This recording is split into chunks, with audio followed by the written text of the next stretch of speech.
Welcome back student last time पर determinant का एक टॉपिक था जिसमें लीनियर इक्वेशन मैंने आपको कंप्लीट किया था। मैंने बताया था लीनियर इक्वेशन दो टाइप की होती हैं, एक होती है होमोजीनियस, एक होती है नॉन होमोजीनियस। फिर मैंने बताया था उन तीनों या दो इक्वेशनों को सॉल्व करने का एक रूल होता है जिसे हम लोग दो रूल में डिवाइड करते हैं। पहला रूल था मैट्रिक्स मेथड, दूसरा रूल था क्रैमर रूल, जिसको मुझे आज आपको कंप्लीट कराना है। अच्छा, आप लोग सरल समझिए एक बात, इक्वेशन जो थी, मैं आपसे यहाँ पे जितने बच्चे यहाँ बैठे हैं मैं सबसे कह दूँ कि इन तीन इक्वेशनों को सॉल्व दिखा दो, आप लोग कर नहीं सकते।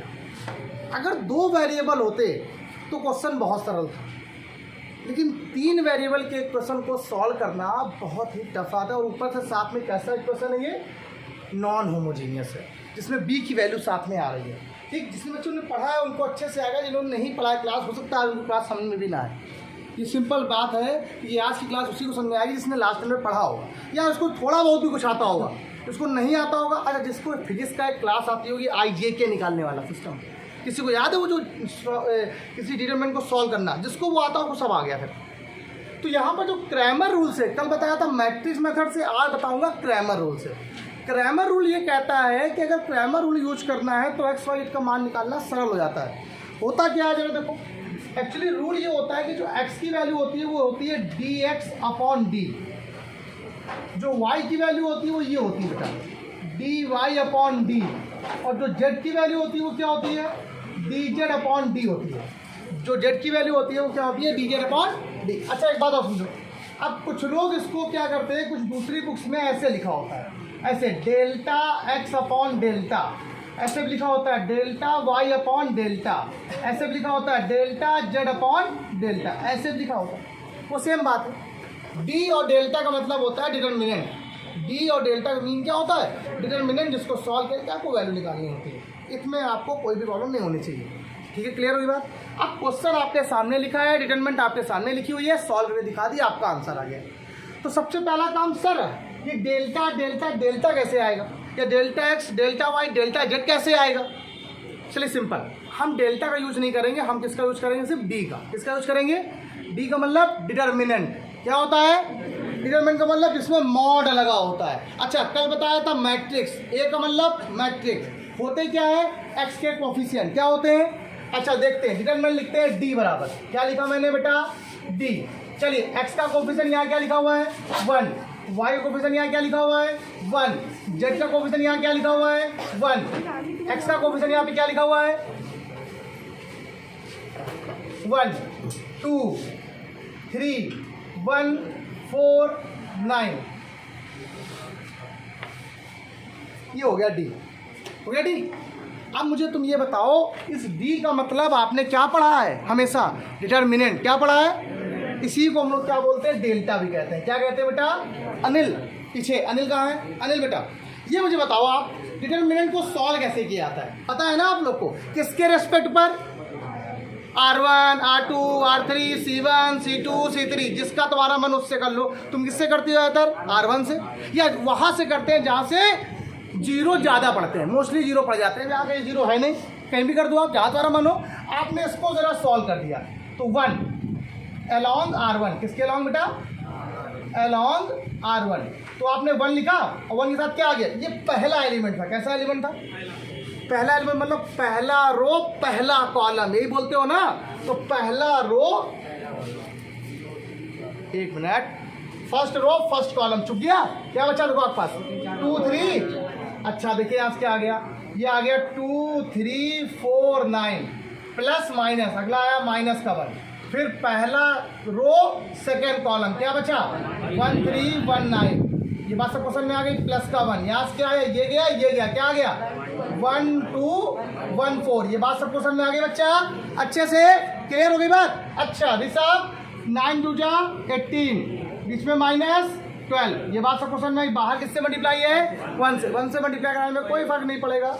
माइनस का 1 से जा बेटा, 9 बन जा 9 माइनस 3 प्लस का 1 4 बन जा 4 माइनस 2। क्लियर हो गई बात। ये कितना बचा देखो आपके पास 60 बेटा, ये कितना बचा 6, तो क्या बचा माइनस का 6 हो गया। ये कितना बचा 2, ये कैंसिल हो गया, आंसर कितना आ गया इसका, मतलब डेल्टा या डी की जो वैल्यू आई कितनी आई है, ये बात सब क्वेश्चन में आ गई। आपको वैल्यू किसकी निकालनी है, एक्स की, वाई की, और एक्स की वैल्यू क्या होती है dx अपॉन वाई की वैल्यू क्या होती है, जेड की वैल्यू क्या होती है। अरे सर ये डी एक्स कैसे आएगा, डी एक्स श्रेयस कह रहा है सर हम बताना चाहेंगे डी एक्स कैसे आएगा। देखो श्रेयस कह रहा है सर डी एक्स हम बताएंगे, तो डी एक्स लिख दिया इस बार जरा हम लोगों ने। अच्छा एक्स लिखा हुआ है तो इसका मतलब है एक्स के एलिमेंट में कुछ ना कुछ तो बात हो रही होगी, डी एक्स। अच्छा देखा जाए तो यही तो एक्स के सारे एलिमेंट लिखे हैं। देखो एक्स के साथ यहाँ 1 लिखा है, यहाँ भी 1 लिखा है, यहाँ पर भी, ये सारे एक्स के कोफिशिएंट हैं कि नहीं। आपको क्या करना है, जब डी एक्स निकालना होगा, याद रखना रूल को, उस एक्स के एलिमेंट को ख़त्म कर देना है और भूल जाना है आपको। आप भूल गए, इसका मतलब आपने एक्स के एलिमेंट को छोड़ के क्या लिखा आप लोगों ने पहले 1 2 4 1 3 9। ये बच्चों कोई डाउट, क्या आपने एक्स के एलिमेंट को लिखा, नहीं लिखा ना, आपको लिखना है। अब आपको क्या, लेकिन डी एक्स तो लिखना पड़ेगा। डी एक्स के कहता है कि एक्स के डी एक्स में एक्स के एलिमेंट को हटाकर उसकी बेस वैल्यू लिख दो। कौन सी वैल्यू, बेस। बेस का मतलब जो आपको कांस्टेंट दिए गए, क्या दिए गए, 3 4 और 6, उसको याद लो, 3 4 एंड 6, उसको सॉल्व कर लो, आ जाएगा आंसर। अगर नंबर फिर पूरा समझो, एक लाइन समझो। डी वाई लिखा हुआ है, अब एक के बाद समझ में नहीं आता है, वाई लिखा हुआ है। आपने क्या किया, डी वाई में वाई को छोड़ दिया, क्या कर दिया आपने, तो बताओ एक्स के यहाँ पे कितना है, 1 1 1, वाई छोड़ दिया, क्या आएगा जेड, 1 3 9। अब जो वाई छोड़ा है ना उसे क्या आएगा, 3 4 और क्या आएगा, 3 4 और 6, ये आ गया डी वाई।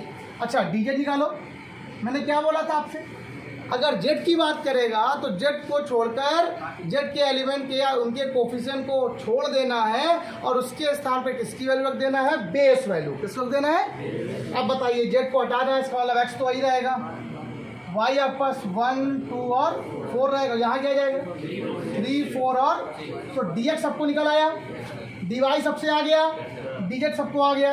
क्लास में सभी बच्चा इसको D X D Y D Z निकालना ना आया होगी। डी एक्स का मतलब एक्स के सारे कोफिशिएंट जो भी हैं उनको नहीं लिखना है, वहाँ पे क्या लिखना है, बेस लिखना है। डी वाई वाले में क्या लिखना है, वाई के प्लेस पे क्या लिखना है, बेस लिखना है। जेड में क्या लिखना है, जेड के जो भी कोफिशिएंट होते हैं वहाँ पे क्या लिखना है, बेस लिखना है। बस हो गया।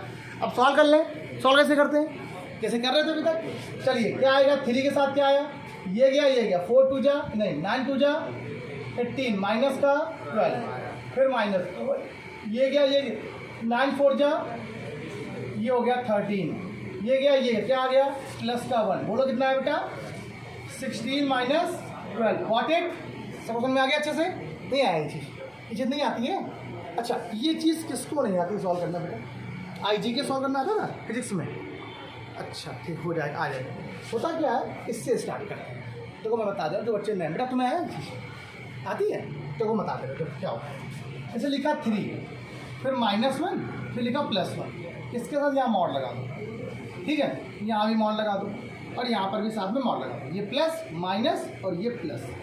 होता क्या है, आपने पहले एलिमेंट को लिया, आपने इसको लिया पहले वाले, तो पहले का मतलब होता है पहला रो पहला कॉलम, ठीक है। ये फिजिक्स में होता है, आपको पहले बताया जाएगा, सॉरी मैट्रिक्स में पहले दिन 1 1 होता है, A11 एलिमेंट होता है पहला, फर्स्ट रो फर्स्ट कॉलम, तो फर्स्ट रो फर्स्ट, अगला उठाओ क्या होगा, फर्स्ट रो सेकेंड कॉलम, अगला उठाओ क्या होगा, फर्स्ट रो थर्ड कॉलम। जो टर्म लिखे थे मैंने वैसे लिख दिए, वैसे ही आपको यहाँ लिखे, लिखने के बाद तो आपको वैसे सॉल्व कर लेना है, सॉल्व कर लेना है। ये सॉल्व करने वैसे यहाँ पे है, वैसे ही यहाँ पर लिख पाए, बस मैंने क्या किया, डायरेक्ट कर दिया, ठीक है। मैंने क्या कर दिया, सीरियस डायरेक्ट कर दिया, और कुछ नहीं, और कोई इसमें दिक्कत नहीं होगी, ना ही होनी चाहिए।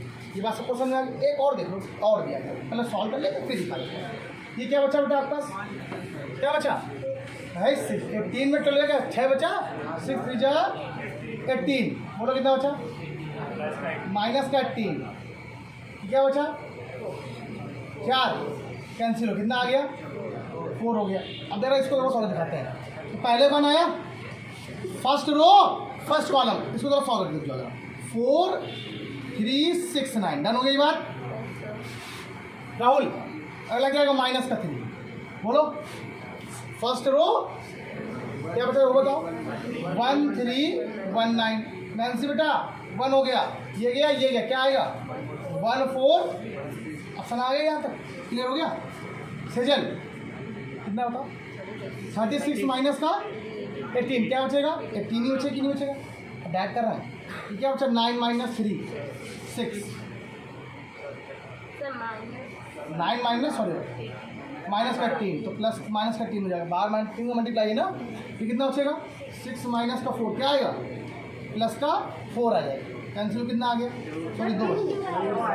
अरे ठीक है कर रहे हैं तुम लोग तो बिल्कुल ऐसे लगता है हमने बहुत बड़ी गलती कर दी हो। अरे कर दी है, हम साथ में पढ़ा ही रहे हैं, उसमें देख रहे हैं, अरे कर दिया, होगी गलती, इसका अभी थोड़ा तुम लोग सूली में चढ़ा दोगे लगता है। अच्छा अगला क्वेश्चन तभी तुम लोग करना भी करोगे नहीं, दे रहे तब बताएंगे। ये तो कितना आया 1, क्या आया, ये गया क्या आ गया, 6 2 जा 12 माइनस 16 गॉट इट, माइनस का 1 ये गया क्या आ गया 1 4 1 6 माइनस 4 प्लस 3। अब अगर इस बच्चे को इसमें दिक्कत हो जाए, बेकार है, क्योंकि वो शुरू से यही पढ़ रहा है, लास्ट डे क्लास में, ठीक है। हाँ उसको नहीं पढ़ा वो तो भी दिक्कत करेगा। अच्छा ये बताओ कितना आएगा 3 के साथ, ये गया 4 1 जा 4, बोलो कितना आया बेटा, माइनस का 4 किसान प्लस का 2 तो माइनस का 2 हो गया 2, ये कितना आ जाएगा बेटा आपका 0, 60 तो आया। आप क्या निकालना है आपको, x की वैल्यू y का, यार बहुत सरल है यार, x कैसे आएगा, क्या हो गया क्या हो गया, x की वैल्यू कितनी आएगी बेटा dx अपॉन d, y की value dy upon d, z की वैल्यू, अब जरा सुनो dx कितना आया था बताओ जरा 4 और d कितना था 2 2 जा, x कितना आ गया, चलो dy कितना आया था 2, ये 2 था 2 1 जा 2, ये कितना था 0 अपॉन 2, आंसर कितना आ गया, तो x की वैल्यू 2 है, y की वैल्यू 1 है और इसकी वैल्यू आंसर आ गया। और यही क्वेश्चन जब आप लोगों ने वहाँ मेथड से किया था, मैट्रिक्स मेथड से, तो बहुत लंबा हो गया। यहाँ क्या करना है आपको, कुछ नहीं, d निकाल लेना, निकाल लिया d, उसके बाद आपको d1 d2 d3, क्या जिसको हम लोग dx dy और dz बोलते हैं, आपने निकाल के उसको डिवाइड कर दिया, आपका आंसर आ गया। एक क्वेश्चन आप करोगे, अगला क्वेश्चन पहले मैंने बताया, अगला क्वेश्चन आपको कर दिखाऊंगा, फटाक से करोगे। हाँ जरा बच्चों सुनिए, तो अगला वाला जो क्वेश्चन आपको लिया है मैंने, फिर से क्वेश्चन क्रैमर रूल से सब बच्चों के लिए एक क्वेश्चन आपके लिए काम करवाना है, सभी लोग को बिना देखिए, मैंने तो लिख दिया वैसे, ये आपको एक देखिए लीनियर क्वेश्चन दी गई है बेटा, ये लीनियर क्वेश्चन दी गई, इससे आपने पहले क्या लिखा है, डी लिख दिया, बना लिया, dx लिख लिया, dy लिख लिया, dz लिख लिया, मैंने इनकी वैल्यू यहाँ पर मेजर कर दी है, लिख दिया यहाँ पर की वैल्यू आएगी, वो हम बता रहे हैं आप लोग, आपका काम है आप लोग निकालो उसको कैसे आएगा। फिर क्या करना है आपको, x की वैल्यू कितनी आएगी, क्या आएगी dx अपॉन d, y क्या आएगा बेटा dy अपॉन d, z क्या आएगा बेटा dz अपॉन d। जिस बच्चे को भी कोई क्वेश्चन ना आए प्लीज़ मुझे कमेंट करो, एसएमएस करो, मैं बताऊंगा उसको, मुझे कॉल करो, एसएमएस करो, व्हाट्सअप में करो, मैं बताऊंगा, मैं ना बताऊँ बताना आप लोग, क्या आप लोग एसएमएस करते हो, मैं नहीं बताता हूँ, कोई बच्चा भी करे मैं ना बताऊँ बता दो। अच्छा एक बार dx की वैल्यू क्या आई है -4, किसकी वैल्यू -4, क्या आंसर आ गया 1, -12 अपॉन -4 क्या आ गया 3, माइनस का 20 अपॉन 3 सॉरी 4 क्या आ गया बेटा 5, तो 1 आ गया 3 आ गया और 5 आ गया। बात समझ में आई सब लोग को। एक क्वेश्चन और दे रहा हूँ मैं, एक क्वेश्चन और दे रहा हूँ, आओ कर दिखाओ, ठीक है, लिखो अपना फटाक से बच्चा, ये 2 क्वेश्चन आप लोग के लिए है, पहले इसको करो, उसका मैं इसके आंसर बताता हूँ आप लोग, जब भी लोग करो फटाक से जल्दी। तो बच्चों ये वाला क्वेश्चन और ये वाला क्वेश्चन आप लोग लगाइएगा, इसका आंसर मैंने लिख दिया है, x बराबर 1 y बराबर -1 z बराबर 2, इसका आप लोग खुद निकालिए क्या आएगा और मैच कर लीजिएगा, ठीक। तो आज के इतना ही, बाय बाय क्लास, आप लोग तैयार करिए, तैयारी करते रहिए, और जस्ट में लास्ट एक टॉपिक बचा हुआ है एरिया ऑफ ट्रायंगल, उसको आपको नेक्स्ट टाइम बताते हैं, ठीक। Bye bye class.